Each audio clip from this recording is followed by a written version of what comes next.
Loot.bet. Do you want to become the best Dota player you can be? DotaHaven.com. Hey guys, this is Killer Pigeon here at the Kuala Lumpur Major, and I have got an Alliance boy with me. That's right, Insania is sitting here, ready to be interviewed. Upset that they couldn't get any further, but you know what? He's feeling proud. You guys have been like this. Your rate of improvement has been constant, I'd say. No, like last year this time, we were a WSG team, and that was about like the extent of how well we were doing. So yeah, I mean, even just being here isn't it like improvement for us from last year? So we're happy about that. Obviously, we wanted to get top 8, so we needed to win one more match, but 9th place is fine, I guess. The real question in everyone's mind, you know, is you are on trash, Bez. Do you think if you've been in Dota back in the old days when, say, a certain coach of yours was winning TI, you reckon you could have beat him? You reckon you could have taken TI back then? Probably not, to be fair. They were very good back then. But the good thing is we can beat them now as much as we want. So.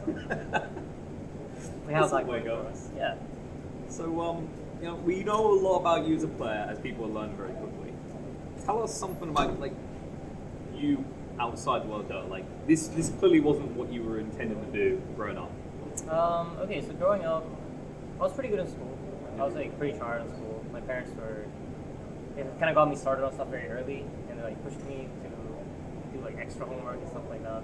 So I was, like, pretty much ahead of all the kids when I was younger. So I started a year earlier in school. Then, like, somewhere halfway through, like, I guess, like, middle school or early high school, I got, like, really interested into gaming, and I went to this, we started playing Heroes of New Earth in our class with a bunch of my classmates, and I ended up going to, like, LAN after about a year of playing, and we placed top 3, and after that it was just esports. So from that moment on? Yeah, from that moment on, I was stuck. So you pretty early on figured it out. So I think, like, for a lot of people, maybe not now, because obviously now that esports is a more realistic career. Yeah. People start earlier, but for a lot of people, you know, it's kind of like, I worked this bum job for 5 years, got a big break with Alliance or Cloud9 or something, and then suddenly, bam, everywhere, big name, wins TI, whatever. So, yeah, you're kind of like a reflection of the new generation. I guess. Yeah. No, I mean, I was like really hooked on it. I know this is new. This is like what I want to do in my spare time. But then, like, when I finished high school, I didn't really know what I wanted to do. So I was like, just keep playing because that's what I know. Like, because it's fun. I like it. At that time, I was still playing On, and it was really interesting. And yeah, then I don't know really how I got to this point. It just kind of like transferred naturally. You're fairly. How old are you? 24. 24. All right. I was gonna say fairly young. He's younger than me. I'm older than I look. It's not a bad thing. It pays off the later you go. I don't mind. Yeah. It's like, who's the youngest person on the Alliance board? It's Mickey. Mickey. You can never guess how old he is. Is he 19? Actually, you guessed. Bam! He's 99. To me, it's like... He's a baby, man. Yeah. I mean, he's kind of like the jewel in a lot of people's eyes, at least. No, I'd say right now, everyone's looking at Boxy, right? Because, like, the shaker. Boxy's come really far compared to, like, a few months ago. Some analysts might have went, like, you know, if you want to beat Alliance, Boxy's a target because he played a few heroes very well. Right. He's really expanded his key. But for a long time, Mike was the gem that everyone was looking at and trying to poach. Yeah. Did you have to work hard to keep your hands on him, or was he always in love with you guys? I mean, I've played with Mickey since, I don't know, 4, 5, maybe even 6 years. I don't even know at this point. We've been playing together for so long. And I mean, he's gotten offers a lot of times. I think the only one that he was really interested in was the OG one. Yeah. But we don't really talk about that situation. Oh, do you mention, like, when he annoys you, he's like, shut up, it didn't happen. No, not really. Like, I think me and him, we have, like, this kind of relationship where we've known each other for so long. We really get along. It's kind of like, he's like a little brother to me at this point, more than, like, a teammate. So yeah, no, I mean, OG was interesting. He really obviously wanted to play with them. I wanted him to play with them. It was, like, a great opportunity, and I would want that for him, so it's unfortunate that it didn't work out. So was it hard coming into, like, the captain role to begin with, because when you've got someone like Hoyt there, he's been around for a very long time. Yeah. He's a very experienced player. In a lot of people's eyes, like, you should be the expert. Surely he should be leading. You know? Like we said, you did come from a Hon background. You popped in. Was it natural? Was there a lot of challenges making that transition? It's really hard. Like I captain in Hon, but it's way different in Dota because I don't understand the game nearly as well as they understand Hon, obviously. And the lack of experience, like there are people like you say, Koiko's very experienced, but he's not really like the leader type. So even though he has the experience, I don't think he like fits as a captain per se. Yeah. So it's nice to have Dota with that because he has kind of like that type of personality where he is a lot in charge and but especially when it comes to like in-game communication and like what things to focus on, he's really good about that. But Max is really smart about the game, so he can help us like analyze replays and talk about it that way much more. So he's the one who's sitting there arguing with Loda. What is that? Not so much arguing with Loda. Max is more of a how do you say? Like he's more about the game itself, and Loda's more like spiritual or like more like just human. Yeah, just, but like just horrible and spread himself going. Go! Pretty much, yeah.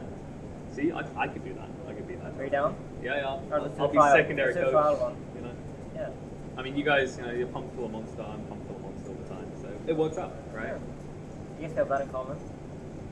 Somewhere to start.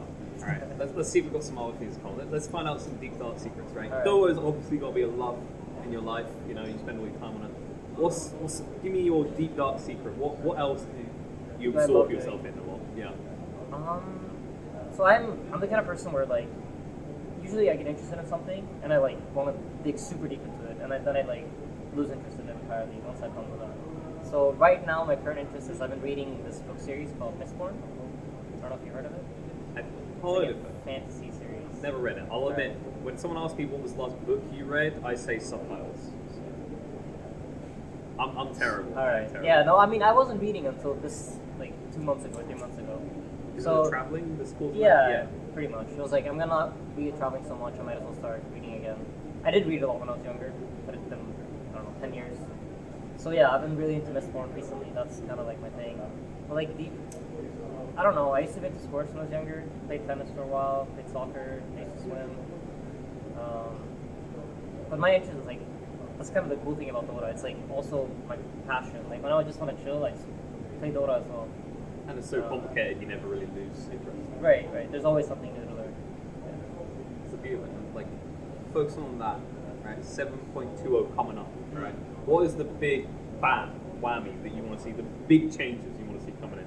I think right now, like, the way that denies works in lanes, it kind of makes Dota very lane dictated, and it becomes, like, support heroes at this point. You see how Secret plays, like, they're basically irrelevant, because their base damage is, like, 30, they don't do anything for you, so I would like to see some kind of change to like the deny mechanic in lanes to in some way make the laning phase more dynamic and make it more interesting, because I think that's kind of like been worn out. I think the hero balance stuff is pretty good overall. I don't really expect anything special. It would be nice to see some of the heroes that I know my players like to play get buffed, like Lone Druid or Puff, Bob. So if we get those heroes, I'd be happy about that. Do you think we'd like to see a change surrounding like the jungle, maybe? Because one thing I've noticed is like right now there's an inherent advantage for one side when it comes to Roche, right? And the other's meant to have this advantage of, you can farm in much easier. There's a lot more gold in these camps, but how often do you, for example, see support stacking? It seems like there's less emphasis on the jungle compared to the lanes, as you were just saying. Yeah. No, I think ever since they changed jungle to go down to like 75% of what it used to be. Laning got more important naturally. I know they added creeps to lanes and stuff like that as well. So I think people's mindsets have just naturally like transferred to like laning is just super important. And then on top of that, they added the denies. So like you were just so stuck on that kind of mindset. I'm sure if you stack a lot, it probably is beneficial. Like when people play these mag drafts or like these TAs mid and people stack, you really feel like they snowball up so fast. So maybe just like forgotten because of how important laning has been. I don't know if they need to change jungling. If they just like nerf the denies, it's naturally going to be like, oh, this is a better option. That's definitely the big one. Like I think especially the mid matchups at the moment, people make arguments for the first creep wave is deciding who wins the lane. Yeah. Just who gets that range pick, who doesn't, right? Right. And that's actually another interesting thing. It's like, do you think the way the mid lane is being approached within the team is changing? Like it used to be 2-3 years ago, it's the playmaker, right? Things like Pop, Queen of Pain, like roaming around, just controlling the map.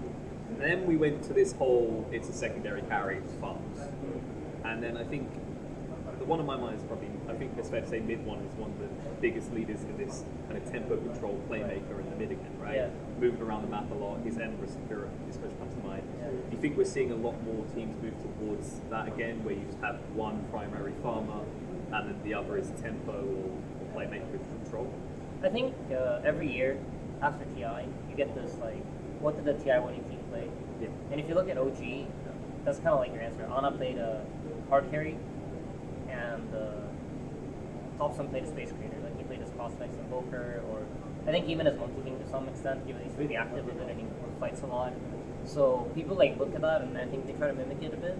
So I think that's why like Secret, they started playing that kind of style, but then added their own influences and like how they use their supports, which is very unique to them. They really enable them. So yeah, then I think like the world like, kind of naturally follows whatever team is doing the best. I don't think you have to play this kind of space creator mid, but it's easier to play a play style where you can see a like very high school team do it and you can try to copy that. It's much easier to do that than try to figure out your own style and at the same time like run it against something. And that's kind of the important thing. Is like I think especially for you guys because you've been together for so long, is you've started to develop your own unique style. Obviously, in the body spirit of ratting, there's always going to be alliance. We always see some sort of hero with lone druid or nature's prophet. But you know, I think I've talked to people before. It's like I remember you had games against Alphas, and I don't think I've ever seen any team so capable at shutting down Alphas. Like it's the way you get active with your supports and start to rotate them. Yeah. A lot of teams are a lot more static in lanes. I think that's like one of the advantages you have, but sometimes it can backfire with how lane present supports are meant to be in this current age of meta, right? And it's just a bit funny because we got Alpha twice in Hamburg. Yeah. And we lost it out. we don't talk about okay, it. but we don't talk about that one, but like in general, the matches, I've yeah. passed a decent amount of matches you guys have done, and it's like, it's the same logic as we apply to casters. You kind of inspire from other people, but you have to keep your own flavor. Yeah, exactly. And that's kind of like a big thing for you guys is that. No, I really do think we have our own style. We have our own set of heroes. Like I think we're the only team that values Brood right now. Yes. We're the only, like, that's one of the few heroes that I think, Well, like, there's Liquid as well, but they don't really play, so you don't really we know. don't talk about Liquid right now. They're not playing. Like, VP used to run Brood a lot, but they've kind of given up on the hero, or so it seems. I don't know what's going on behind the scenes, but they don't seem to play it as much. And that's also, like, back to the OG point, like, we kind of got that from watching Liquid and VP and how they draft and how they play around it, so. You guys were pretty quick to catch up on new things. I think you were one of the first teams that saw regularly running Phoenix, for example. Right, you switched to that, and then like I think 2 months later, everyone and their mum was first pick or banning Phoenix, and saying this hero is great, yeah. So I remember I listened to some cast, and like the cast was like, "Oh, the Phoenix, this hero, you don't really see it at all." And I'm like, "You guys, you don't know what you're missing out." It's kind of interesting. I think like Phoenix a year or two ago, he was an offlaner, right? Right. And it seems tiny as well that these heroes. It seems like the offlane is the choice lane to shove people through to the support role, right? We've got Brugger in there now. Yeah. You know, I wonder if we'll ever go back to the Omni days because it used to be, and then people went, "This is too greedy." These XP. Yeah. But then you can say the same with Brew, Phoenix. All these heroes have been through that. That'd be interesting. What's the next? What one do you want to? What one do you want to snatch away from your offlane? What do you want to take from Boxy and say, "Mine Give is this to possible"? me. Yeah. Yeah. I don't know if I would want to take any of Boxy's heroes, but in a TI qualifier, let me see, was it a year ago or 2 years ago? I think it's a year ago, like for TI7. I played position 5 in Volker. We were eliminated. That was popular for a bit, right? Like I think the Chinese teams were trying to, like I say popular for like a week or two. There was a big patch change to be like, Evoker got buffs, let's go pick him. Yeah, no, I mean I enjoy playing Evoker. It's a cool hero. Like I love the concept of the hero and the design. So I don't know if that would be a viable 5. That would be hella fun. It's interesting. Like you get different things in different regional things for a long time. But like 2-3 months ago, CIS were obsessed with Ursa support. Right. Like legit, and it was working. It was working to an extent. Then I hear it got knocked to the ground. But it's like it kind of goes to show that Dota, I think more so than any other MOBA we see on the market at the moment, has that flexibility of roles and positions. Yeah, for sure. I mean, I forgot to mention, but Enigma is kind of like viable support now. It used to be an offlaner. I love playing that hero. It's one of my favorites. That's mainly due to the deny element, right? Exactly. It's a better lich, essentially. Right, pretty much. It's a lich with more presence, essentially. So, around now, thoughts on Kuala Lumpur here, because you know, you guys, I think this has been a more fresh experience. You did do Hamburg. Yeah. It's your first, I believe it's your first DPC event at all. This is my first, yeah. Yeah. how you been enjoying it? How's it been? It's been a good event. We've been pretty well taken care of. The practice rooms are great. I love this, the way that's been set up. Like we're 2 floors down, so it's always available to you. Obviously, we wanted to play on the main stage. That would have been really cool. But yeah, no, I really love being here, and we're taken care of great. Everything we needed was provided. So yeah, it's been a great experience. All right, rounding out for whether through fitness or whatever else, who do you want to win Kuala Lumpur? That it can't be you. I mean, Who obviously. you choose? So I